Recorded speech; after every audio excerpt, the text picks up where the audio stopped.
اللہ کے نام سے جو سب پر مہربان ہے، بہت مہربان ہے۔ الف لام میم۔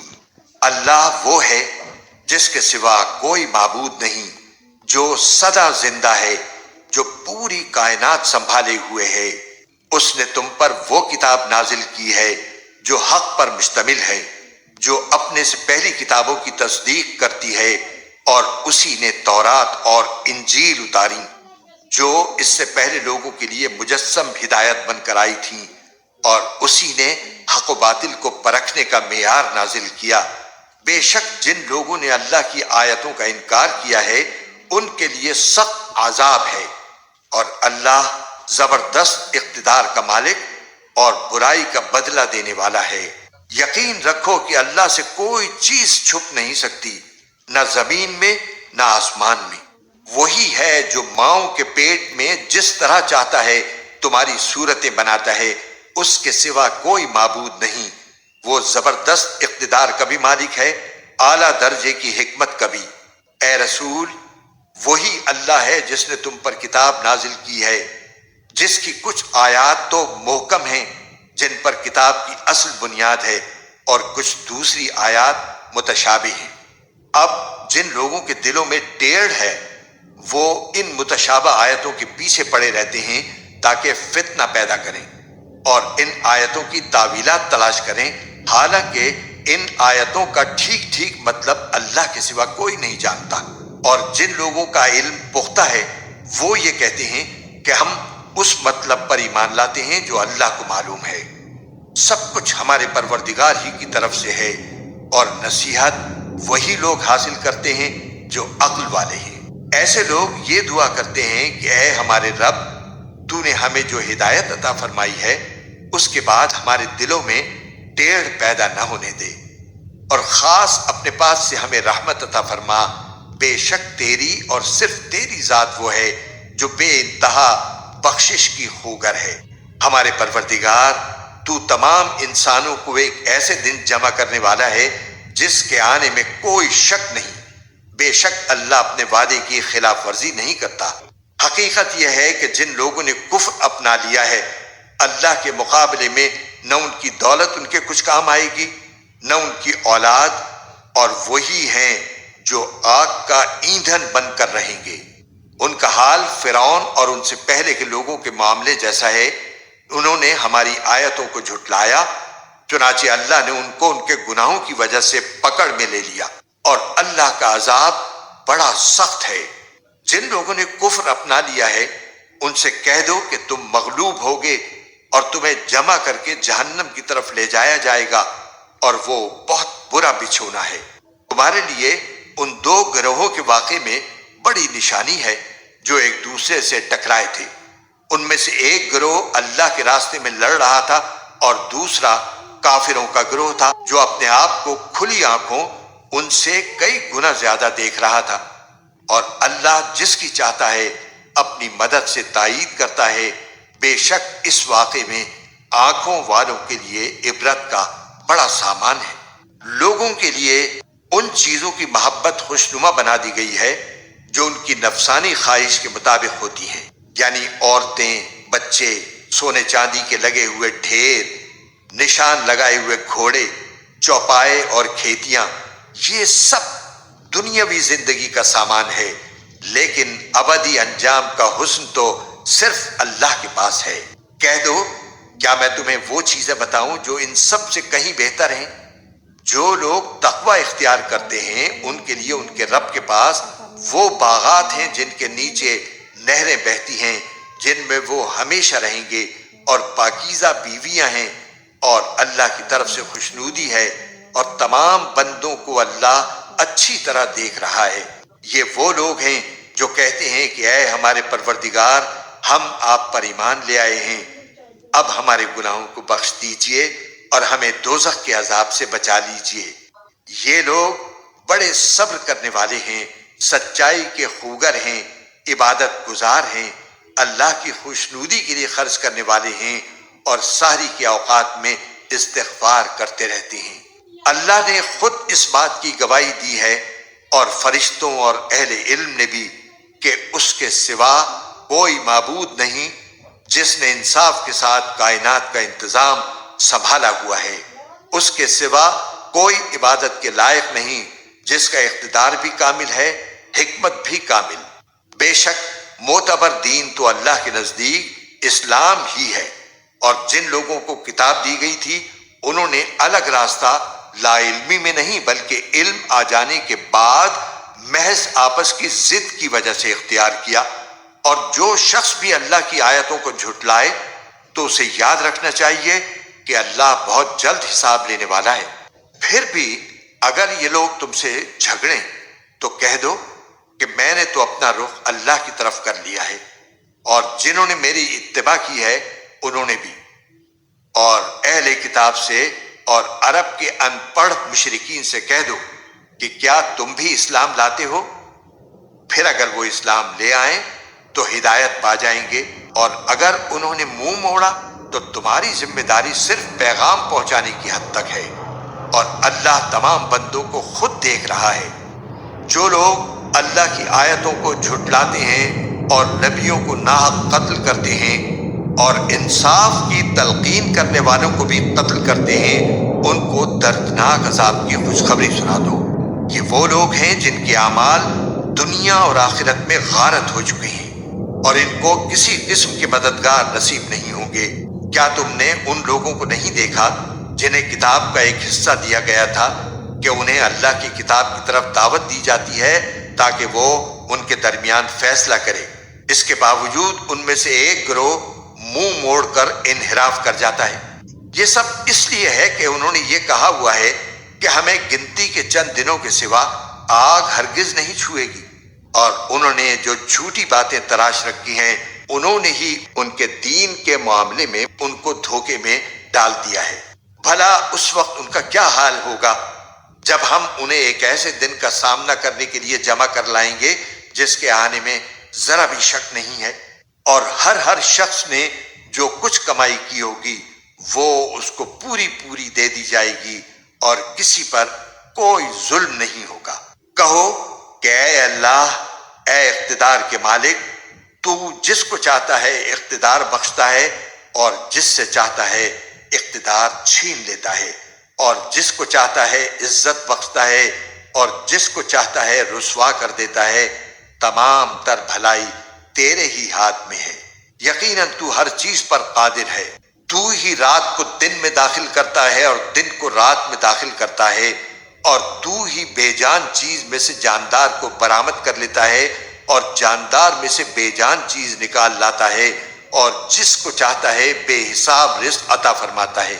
مومن لوگ مسلمانوں کو چھوڑ کر کافروں کو اپنا یار و مددگار نہ بنائیں، اور جو ایسا کرے گا اس کا اللہ سے کوئی تعلق نہیں، الا یہ کہ تم ان کے ظلم سے بچنے کے لیے بچاؤ کا کوئی طریقہ اختیار کرو، اور اللہ تمہیں اپنے عذاب سے بچاتا ہے اور اسی کی طرف سب کو لوٹ کر جانا ہے۔ اے رسول، لوگوں کو بتا دو کہ جو کچھ تمہارے دلوں میں ہے تم اسے چھپاؤ یا ظاہر کرو، اللہ اسے جان لے گا، اور جو کچھ آسمانوں میں ہے اور جو کچھ زمین میں ہے وہ سب جانتا ہے، اور اللہ ہر چیز پر قادر ہے۔ وہ دن یاد رکھو جس دن کسی بھی شخص نے نیکی کا جو کام کیا ہوگا اسے اپنے سامنے موجود پائے گا، اور برائی کا جو کام کیا ہوگا اس کو بھی اپنے سامنے دیکھ کر یہ تمنا کرے گا کہ کاش اس کے اور اس کی بدی کے درمیان بہت دور کا فاصلہ ہوتا۔ اور اللہ تمہیں اپنے عذاب سے بچاتا ہے، اور اللہ اپنے بندوں پر بہت شفقت رکھتا ہے۔ اے پیغمبر، لوگوں سے کہہ دو کہ اگر تم اللہ سے محبت رکھتے ہو تو میری اتباع کرو، اللہ تم سے محبت کرے گا اور تمہاری خاطر تمہارے گناہ معاف کر دے گا، اور اللہ بہت معاف کرنے والا بڑا مہربان ہے۔ کہہ دو کہ اللہ اور رسول کی اطاعت کرو، پھر بھی اگر منہ موڑو گے تو اللہ کافروں کو پسند نہیں کرتا۔ اللہ نے آدم، نوح، ابراہیم کے خاندان اور عمران کے خاندان کو چن کر تمام جہانوں پر فضیلت دی تھی۔ یہ ایسی نسل تھی جس کے افراد نیکی اور اخلاص میں ایک دوسرے سے ملتے جلتے تھے، اور اللہ ہر ایک کی بات سننے والا ہے، ہر چیز کا علم رکھتا ہے۔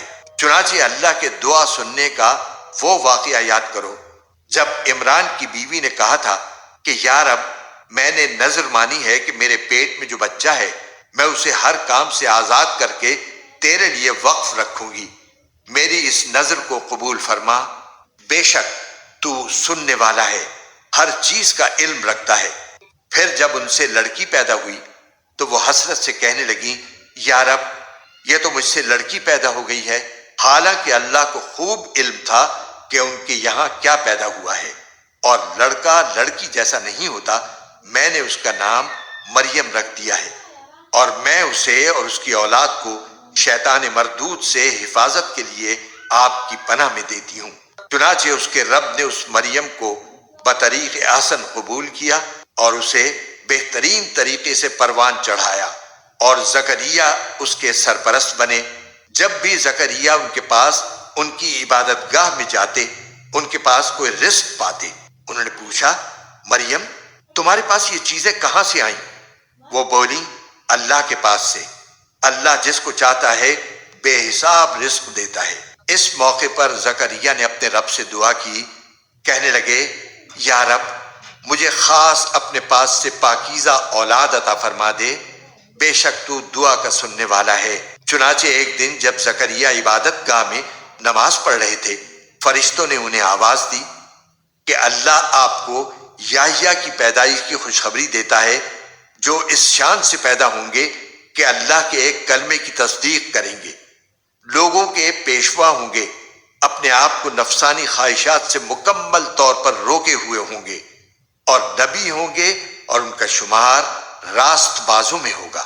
زکریا نے کہا، یا رب، میرے یہاں لڑکا کس طرح پیدا ہوگا جبکہ مجھے بڑھاپا آ پہنچا ہے اور میری بیوی بانجھ ہے؟ اللہ نے کہا، اسی طرح اللہ جو چاہتا ہے کرتا ہے۔ انہوں نے کہا، پروردگار، میرے لیے کوئی نشانی مقرر کر دیجئے۔ اللہ نے کہا، تمہاری نشانی یہ ہوگی کہ تم 3 دن تک اشاروں کے سوا کوئی بات نہیں کر سکو گے، اور اپنے رب کا کثرت سے ذکر کرتے رہو، اور ڈھلے دن کے وقت بھی اور صبح سویرے بھی اللہ کی تسبیح کیا کرو۔ اور اب اس وقت کا تذکرہ سنو جب فرشتوں نے کہا تھا کہ اے مریم، بے شک اللہ نے تمہیں چن لیا ہے، تمہیں پاکیزگی عطا کی ہے، اور دنیا جہان کی ساری عورتوں میں تمہیں منتخب کر کے فضیلت بخشی ہے۔ اے مریم، تم اپنے رب کی عبادت میں لگی رہو اور سجدہ کرو، اور رکوع کرنے والوں کے ساتھ رکوع بھی کیا کرو۔ اے پیغمبر، یہ سب غیب کی خبریں ہیں جو ہم وحی کے ذریعے تمہیں دے رہے ہیں، تم اس وقت ان کے پاس نہیں تھے جب وہ یہ طے کرنے کے لیے اپنے قلم ڈال رہے تھے کہ ان میں سے کون مریم کی کفالت کرے گا، اور نہ اس وقت تم ان کے پاس تھے جب وہ اس مسئلے میں ایک دوسرے سے اختلاف کر رہے تھے۔ وہ وقت بھی یاد کرو جب فرشتوں نے مریم سے کہا تھا کہ اے مریم، اللہ تعالیٰ تمہیں اپنے ایک کلمے کی پیدائش کی خوشخبری دیتا ہے جس کا نام مسیح عیسیٰ ابن مریم ہوگا، جو دنیا اور آخرت دونوں میں صاحب وجاہت ہوگا اور اللہ کے مقرب بندوں میں سے ہوگا، اور وہ گہوارے میں بھی لوگوں سے بات کرے گا اور بڑی عمر میں بھی، اور راست باز لوگوں میں سے ہوگا۔ مریم نے کہا، پروردگار، مجھ سے لڑکا کیسے پیدا ہو جائے گا جبکہ مجھے کسی بشر نے چھوا تک نہیں؟ اللہ نے فرمایا، اللہ اسی طرح جس کو چاہتا ہے پیدا کرتا ہے۔ جب وہ کوئی کام کرنے کا فیصلہ کر لیتا ہے تو صرف اتنا کہتا ہے کہ ہو جا، بس وہ ہو جاتا ہے۔ اور وہی اللہ اس کو یعنی عیسیٰ ابن مریم کو کتاب و حکمت اور تورات و انجیل کی تعلیم دے گا، اور اسے بنی اسرائیل کے پاس رسول بنا کر بھیجے گا جو لوگوں سے یہ کہے گا کہ میں تمہارے پاس تمہارے رب کی طرف سے ایک نشانی لے کر آیا ہوں، اور وہ نشانی یہ ہے کہ میں تمہارے سامنے گارے سے پرندے جیسی ایک شکل بناتا ہوں، پھر اس میں پھونک مارتا ہوں تو وہ اللہ کے حکم سے پرندہ بن جاتا ہے، اور میں اللہ کے حکم سے پیدائشی اندھے اور کوڑھی کو تندرست کر دیتا ہوں اور مردوں کو زندہ کر دیتا ہوں، اور تم لوگ جو کچھ اپنے گھروں میں کھاتے یا ذخیرہ کر کے رکھتے ہو میں وہ سب بتا دیتا ہوں۔ اگر تم ایمان لانے والے ہو تو ان تمام باتوں میں تمہارے لیے کافی نشانی ہے، اور جو کتاب مجھ سے پہلے آ چکی ہے یعنی تورات، میں اس کی تصدیق کرنے والا ہوں، اور اس لیے بھیجا گیا ہوں تاکہ کچھ چیزیں جو تم پر حرام کی گئی تھی اب تمہارے لیے حلال کر دوں، اور میں تمہارے پاس تمہارے پروردگار کی طرف سے نشانی لے کر آیا ہوں، لہٰذا اللہ سے ڈرو اور میرا کہنا مانو، بے شک اللہ میرا بھی پروردگار ہے اور تمہارا بھی پروردگار، یہی سیدھا راستہ ہے کہ صرف اسی کی عبادت کرو۔ پھر جب عیسیٰ نے محسوس کیا کہ وہ کفر پر آمادہ ہیں تو انہوں نے اپنے پیروں سے کہا، کون کون لوگ ہیں جو اللہ کی راہ میں میرے مددگار ہوں؟ حواریوں نے کہا کہ ہم اللہ کے دین کے مددگار ہیں، ہم اللہ پر ایمان لا چکے ہیں اور آپ گواہ رہیے کہ ہم فرما بردار ہیں۔ اے ہمارے رب، آپ نے جو کچھ نازل کیا ہے ہم اس پر ایمان لائے ہیں اور ہم نے رسول کی اتباع کی ہے، لہٰذا ہمیں ان لوگوں میں لکھ لیجئے جو حق کی گواہی دینے والے ہیں۔ اور ان کافروں نے عیسیٰ علیہ السلام کے خلاف خفیہ تدبیر کی اور اللہ نے بھی خفیہ تدبیر کی، اور اللہ سب سے بہتر تدبیر کرنے والا ہے۔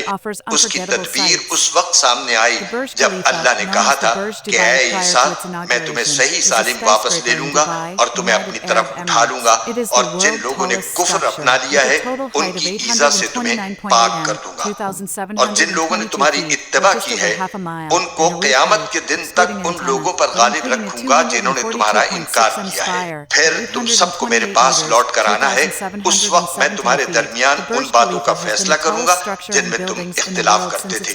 چنانچہ جو لوگ ایسے ہیں کہ انہوں نے کفر اپنا لیا ہے ان کو تو میں دنیا اور آخرت میں سخت عذاب دوں گا اور ان کو کسی طرح کے مددگار میسر نہیں آئیں گے، البتہ جو لوگ ایمان لائے ہیں اور انہوں نے نیک عمل کیے ہیں ان کو اللہ ان کا پورا پورا ثواب دے گا، اور اللہ ظالموں کو پسند نہیں کرتا۔ اے پیغمبر، یہ وہ آیتیں اور حکمت بھرا ذکر ہے جو ہم تمہیں پڑھ کر سنا رہے ہیں۔ اللہ کے نزدیک عیسیٰ کی مثال آدم جیسی ہے، اللہ نے انہیں مٹی سے پیدا کیا، پھر ان سے کہا ہو جاؤ، بس وہ ہو گئے۔ حق وہی ہے جو تمہارے رب کی طرف سے آیا ہے، لہٰذا شک کرنے والوں میں شامل نہ ہو جانا۔ تمہارے پاس حضرت عیسیٰ علیہ السلام کے واقعے کا جو صحیح علم آ گیا ہے، اس کے بعد بھی جو لوگ اس معاملے میں تم سے بحث کریں تو ان سے کہہ دو کہ آؤ ہم اپنے بیٹوں کو بلائیں اور تم اپنے بیٹوں کو، اور ہم اپنی عورتوں کو اور تم اپنی عورتوں کو، اور ہم اپنے لوگوں کو اور تم اپنے لوگوں کو، پھر ہم سب مل کر اللہ کے سامنے گڑ گڑائیں، اور جو جھوٹے ہوں ان پر اللہ کی لعنت بھیجیں۔ یقین جانو کہ واقعات کا سچا بیان یہی ہے، اور اللہ کے سوا کوئی معبود نہیں ہے، اور یقیناً اللہ ہی ہے جو اقتدار کا بھی مالک ہے، حکمت کا بھی مالک۔ پھر بھی اگر یہ لوگ منہ موڑیں تو اللہ مفسدوں کو اچھی طرح جانتا ہے۔ مسلمانوں، یہود و نصارہ سے کہہ دو کہ اے اہل کتاب، ایک ایسی بات کی طرف آ جاؤ جو ہم تم میں مشترک ہو، اور وہ یہ کہ ہم اللہ کے سوا کسی کی عبادت نہ کریں اور اس کے ساتھ کسی کو شریک نہ ٹھہرائیں، اور اللہ کو چھوڑ کر ہم ایک دوسرے کو رب نہ بنائیں۔ پھر بھی اگر وہ منہ موڑیں تو کہہ دو گواہ رہنا کہ ہم مسلمان ہیں۔ اے اہل کتاب، تم ابراہیم کے بارے میں کیوں بحث کرتے ہو، حالانکہ تورات اور انجیل ان کے بعد ہی تو نازل ہوئی تھی؟ کیا تمہیں اتنی بھی سمجھ نہیں ہے؟ دیکھو، یہ تم ہی تو ہو جنہوں نے ان معاملات میں اپنی سی بحث کر لی ہے جن کا تمہیں کچھ نہ کچھ علم تھا۔ اب ان معاملات میں کیوں بحث کرتے ہو جن کا تمہیں سرے سے کوئی علم ہی نہیں ہے؟ اللہ جانتا ہے اور تم نہیں جانتے۔ ابراہیم نہ یہودی تھے نہ نصرانی، بلکہ وہ تو سیدھے سادے مسلمان تھے، اور شرک کرنے والوں میں کبھی شامل نہیں ہوئے۔ ابراہیم کے ساتھ تعلق کے سب سے زیادہ حقدار وہ لوگ ہیں جنہوں نے ان کی پیروی کی، نیز یہ نبی آخر الزمان صلی اللہ علیہ وسلم اور وہ لوگ ہیں جو ان پر ایمان لائے ہیں، اور اللہ مومنوں کا کارساز ہے۔